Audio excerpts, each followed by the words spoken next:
Hello guys, nung maliit pa ako guys, sabi ng lola ko, Laway ka. ano kasi Laway ilongga ka. ang lola ko. Ano nga ano sa maot dahil Ambal pangit? na laway ka. Nga hambal ang lola ko, sabi ng Tanan lola na ko, ako.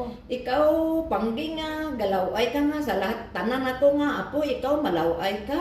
Sabi ko, bakit malaway?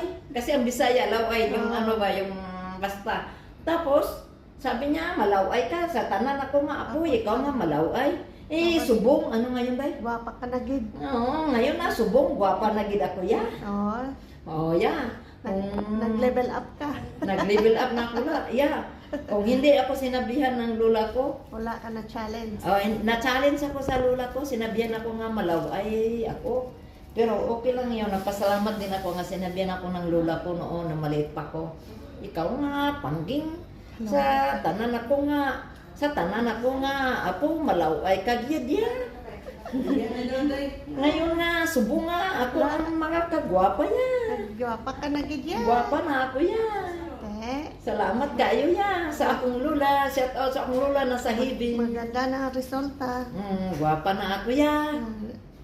O sige na. Pag walang pera ya, walang gwapa, walang palit lipstick ya.